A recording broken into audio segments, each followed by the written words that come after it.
Hello दोस्तों। बुखार चला गया लेकिन अभी तक बॉडी थकी थकी महसूस कर रही है। ओवरऑल अभी भी वीकनेस नहीं जा रही। कौन कौन से ऐसे खाद्य पदार्थ हैं जो बुखार के बाद या बुखार के दौरान लेने से हमारी इम्यूनिटी को बढ़ाते हैं और बुखार के बाद भी हमारी रिकवरी को फास्टर करते हैं, आज हम इस पर बात करेंगे। आज का टॉपिक है इम्यूनिटी बूस्टिंग फूड्स कौन कौन से होते हैं फीवर के दौरान। टॉपिक पर जाने से पहले जो लोग हमारे चैनल पर नए हैं, मैं रिक्वेस्ट करूंगा कि चैनल को सब्सक्राइब करें। हमारे चैनल का मिशन है लोगों को हेल्दी बनाना, हेल्थ एजुकेशन के द्वारा। इस मिशन में हमारे सहभागी बनिए। चैनल को सब्सक्राइब करके, वीडियोस को फ्रेंड्स फैमिली के साथ शेयर करके और वीडियोस को लाइक करके। हमारे क्लिनिक एक्सपीरियंस से कुछ इंटरेस्टिंग स्टोरीज आपको बताऊंगा, हमारा इस मामले में क्या एक्सपीरियंस है, क्या वर्डिक्ट है। कुछ साइंटिफिक फैक्ट्स और स्टडीज आपको बताऊंगा जो इस मामले में आपको ज्ञान भी देंगे और हैरान भी करेंगे। चलिए शुरू करते हैं इंपॉर्टेंट वीडियो।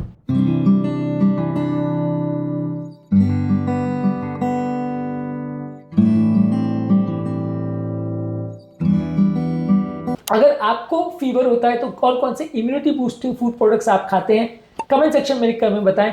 कि आपको भी बुखार के बाद वीकनेस की प्रॉब्लम कई दिनों तक बनी रहती है या कभी ऐसा हुआ है, हमें जरूर लिखकर बताएं। यदि आपको बुखार होता है तो ये वैसे ही है कि जैसे आपकी बैटरी फोन की ड्रेन आउट हो जाती है, उसको रिचार्ज की जरूरत होती है। रिचार्ज करने में सिर्फ रेस्ट से फायदा नहीं मिलता है, यानी कि सिर्फ कीटाणुनाशक दवाइयां या बुखार को कम करने वाली दवाइयां ही नहीं, यहाँ पे इम्यूनिटी बूस्टिंग मेडिसिन और टिश्यू रिपेयर करने वाली खाद्य पदार्थ भी आपको फायदा दे सकती है। इम्यूनिटी बूस्टिंग फूड प्रोडक्ट्स जो आपकी ओवरऑल कीटाणु से लड़ने की क्षमता और रिकवरी को फास्टर करते हैं, उस पर आपको फोकस करना चाहिए। रिसेंटली हमारे पास एक 22 साल के ओपीडी पेशेंट आए थे जिनको बहुत ज्यादा वीकनेस की प्रॉब्लम हो रही थी, क्योंकि उन्होंने बुखार के टाइम सिर्फ खिचड़ी और दलिया ही खाया था। बॉडी में प्रोटीन बिल्कुल नहीं गया था। हमने उनकी डाइट को इंप्रूव किया, दाल, अंडे और कुछ प्रोटीन के अच्छे सोर्स उनको दिए, प्रोटीन पाउडर भी दिया, जिससे उनकी रिकवरी फास्टर हुई और उनको कम दिन हॉस्पिटलाइज करना पड़ा। विटामिन सी वाले फूड प्रोडक्ट जैसे आंवला, गुआवा और ऑरेंजेस, ये आपकी इम्यूनिटी को बूस्ट करते हैं और कीटाणु से लड़ने में आपकी मदद करते हैं। रिकवरी टाइम इससे बेटर होता है। न्यूट्रिएंट जर्नल में 2017 में एक आर्टिकल पब्लिश हुआ था जहां बताया गया था कि अगर आप बुखार के टाइम विटामिन सी वाले फूड प्रोडक्ट्स देते तो रिस्पिरेटरी इन्फेक्शंस की रिकवरी टाइम 8 से 14% तक कम हो सकती है। लहसुन भी इस मामले में मददगार है, आपकी नेचुरल इम्यूनिटी को बूस्ट करता है। एक रैंडमाइज कंट्रोल ट्रायल पब्लिश हुआ था 2020 में क्लिनिकल न्यूट्रिशन में, जहां पे बताया गया था कि गार्लिक के सप्लीमेंट देने से रेस्पिरेटरी या रिकवरी मार्कर्स बेटर होते हैं अपर रेस्पिरेटरी ट्रैक्ट इन्फेक्शन में एज कंपेयर टू जिनको नहीं दिया गया था। इसके अलावा वो खाद्य पदार्थ जिसमें जिंक है, जैसे कद्दू के बीज, पनीर और मूंगफलियां, ये देने से भी आपकी इम्यूनिटी इंप्रूव होती है। रिसेंटली हमारे पास एक पेशेंट आए थे ओपीडी में जिनको टाइफाइड फीवर की प्रॉब्लम थी। उनको फीवर के बाद हमने देखा कि उनका जिंक लेवल कम था। जिंक उनको हमने इंप्रूव करने के लिए उनको सीड्स दिया, नट्स दिया, डेयरी प्रोडक्ट दिया, जिससे उनके स्किन हीलिंग भी बेटर हुई और उनके बीमारी में रिकरेंस वगैरह भी कम हुआ, उनकी इम्यूनिटी भी ओवरऑल बेटर हुई और उनका रिकवरी टाइम कंपैरेटिवली शॉर्टर हुआ। तो जिंक सप्लीमेंट्स इस मामले में मददगार हो सकते हैं। प्रोबायोटिक्स जैसे दही और फर्मेंटेड फूड प्रोडक्ट्स भी काफी बेटर होते हैं इस मामले में। आपका गट बेसिकली एक फैक्ट्री सिस्टम की तरह से है, जहां पर बुखार के दौरान जो एंटीबायोटिक्स आप देते हो वो आपके पेट के नेचुरल बैक्टीरिया को डिस्ट्रॉय कर देता है। ये पेट के नेचुरल बैक्टीरिया जब डिस्ट्रॉय हो जाते हैं तो आपको नेचुरल प्रोबायोटिक्स लेना पड़ता है इनको रिस्टोर करने के लिए, ताकि गट की सुरक्षा को ये मेंटेन कर सके। यदि आप इस पर ध्यान नहीं देते हो तो लूज मोशन और पेट खराब होने की प्रॉब्लम बुखार के टाइम लंबे समय तक रहती है। 2021 में एक आर्टिकल पब्लिश हुआ था फ्रंटियर्स ऑफ न्यूट्रिशन में, जहां बताया गया था कि बुखार के टाइम यदि आप दही या प्रोबायोटिक्स लेते हो तो सेकेंडरी इंफेक्शन होने का रिस्क 25% तक कम हो जाता है। बुखार के टाइम केला जैसे प्रीबायोटिक फूड प्रोडक्ट्स लेने से और पोटेशियम लेने से भी फायदा मिलता है। केले में कई बार प्रीबायोटिक होता है और पोटेशियम इंप्रूव करता है, तो ओवरऑल बेसिकली आपकी इम्यूनिटी को इंप्रूव करता है बुखार के टाइम। इसके अलावा हरी साग सब्जी जैसे पालक, मेथी, इसमें आयरन, फोलेट और एंटीऑक्सीडेंट्स होते हैं, ये भी मदद करते हैं बॉडी की इम्यूनिटी को इंप्रूव करने में, खासकर डेंगू, मलेरिया जैसे बुखारों में जहां ब्लड काउंट्स कम हो जाते हैं। रिसेंटली हमारे पास एक 28 ईयर फीमेल पेशेंट आई थी जिनका हीमोग्लोबिन लेवल कम था बुखार के बाद। उनको पालक, चना और खजूर प्रिस्क्राइब किया गया, जिससे कि उनका हीमोग्लोबिन लेवल इंप्रूव हुआ 3 वीक्स के दौरान और उनका ओवरऑल इम्यूनिटी भी इससे बेटर हुआ।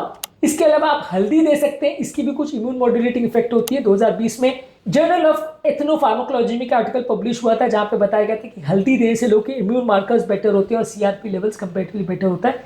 रिकवरी टाइम भी थोड़ा बेटर होता है। इसके अलावा आप बोन ब्रॉथ या वेजिटेबल सूप दे सकते हैं, ये इजी टू डाइजेस्ट होता है और ये बेसिकली आपकी गट की इम्यूनिटी को भी इंप्रूव करता है। ओवरऑल ये आपकी लॉन्ग टर्म इम्यूनिटी को भी बेटर करता है। शहद देने से भी इसके भी कुछ कीटाणुनाशक प्रॉपर्टी होते हैं जो कि बुखार के दौरान गले में अगर खराश होती है तो उस मामले में मदद करता है। 2021 में बीएमजी में एक आर्टिकल पब्लिश हुआ था जहां बताया गया था कि शहद यूजुअल केयर के कंपैरिजन में ज्यादा इफेक्टिव था अपर रेस्पिरेटरी ट्रैक्ट इन्फेक्शन में। इसके अलावा आप नारियल पानी दे सकते हैं, ये आपकी बॉडी की हाइड्रेशन को इंप्रूव करता है बिना शुगर स्पाइक करे, तो ये भी मददगार है। बुखार के टाइम जंक फूड को अवॉइड करना भी काफी क्रिटिकल है। लैंसेट रीजनल हेल्थ में आर्टिकल पब्लिश हुआ था जहां बताया गया था कि बुखार के टाइम यदि आप प्रोसेस फूड देते हो तो बुखार को खराब करता है, पेशेंट की बिगाड़ता है। आयरन रिच फूड प्रोडक्ट जैसे खजूर, गुड़ और पालक लेने से आयरन का कंडेंसेशन इंप्रूव होता है, रेड ब्लड सेल्स की ऑक्सीजन डिलीवरी और इम्यूनिटी इंप्रूव होती है।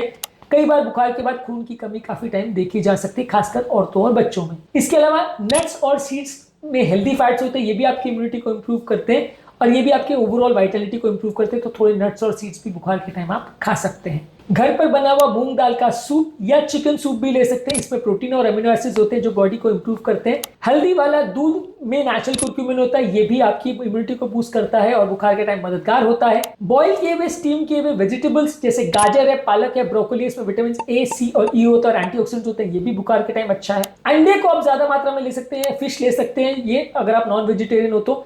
ये आपको हाई क्वालिटी प्रोटीन, B12 और कोलिन देते हैं जिससे टिश्यू रिपेयर बेटर होता है, बुखार के टाइम आपको मदद मिलती है। इसके अलावा सीजनल फ्रूट जैसे केला, पपीता, एप्पल, ये आपको फाइबर, विटामिन और नेचुरल शुगर्स देते हैं जो कि डाइजेशन के लिए काफी अच्छे हैं। नट्स और सीड्स अगर थोड़ी मात्रा में लेते हैं जैसे बादाम, अखरोट और सनफ्लावर के सीड्स, तो इसमें जिंक, सेलेनियम और विटामिन ई होता है जो कि आपकी इम्यूनिटी के लिए अच्छा है। तो बेसिकली आपको कोशिश ये करनी चाहिए कि घर पर पकाया हुआ खाना खाइए, पानी ज्यादा लीजिए, सूप्स लीजिए, ORS लीजिए, हर्बल टी लीजिए, प्रोसेस्ड ऑयली और शुगर वाले खाद्य पदार्थ बंद रखिए और एडिक्वेट रेस्ट लीजिए। ये सारी चीजें बुखार के टाइम आपकी मदद करते हैं और आपकी इम्यूनिटी को बढ़ाते हैं। इस मामले में हमारा फाइनल वर्डिक्ट ये है कि यदि आपको बुखार है तो न्यूट्रिशन पर विशेष फोकस करिए। Zinc, vitamin C, protein, antioxidants, इनका डायरेक्ट रोल होता है आपकी रिकवरी को इंप्रूव करने में। बुखार से रिकवरी होना सिर्फ लक नहीं है, इसमें फूड का बहुत इंपॉर्टेंट रोल है। आप सिर्फ घरेलू नुस्खों पर यदि बिलीव करते हैं और सिर्फ उनके भरोसे रहते हैं तो कई बार आपका बुखार बढ़ सकता है, बिगड़ सकता है। आपको ये कोशिश करनी चाहिए कि साइंटिफिकली प्रूवन स्टेप्स को फॉलो करिए और साइंटिफिक थेरेपी लीजिए, ये आपकी बुखार को बेटर भी करेगा और आपकी ओवरऑल इम्यूनिटी को भी इंप्रूव करेगा। फाइनली आपको जानने की जरूरत है कि बुखार के टाइम जो चीज आपके पेट में जाती है वही डिसाइड करती है कि आपको बुखार से रिकवरी होने में कितना टाइम लगेगा। उम्मीद करूंगा कि आज के टॉपिक में कुछ नई बातें जानने को मिली होगी। जो लोग हमारे चैनल पर नए हैं उन्हें रिक्वेस्ट करूंगा कि हमारे हेल्थ के मिशन जहां पे हम पेशेंट को एजुकेट करना चाहते हैं और उनको हेल्दी बनाना चाहते हैं उसमें हमारे सहभागी बनिए। चैनल को सब्सक्राइब करिए, वीडियो को यदि पसंद आया हो तो फ्रेंड्स, फैमिली के साथ शेयर करिए और वीडियो को एक थम्स अप जरूर दीजिए। Thank you.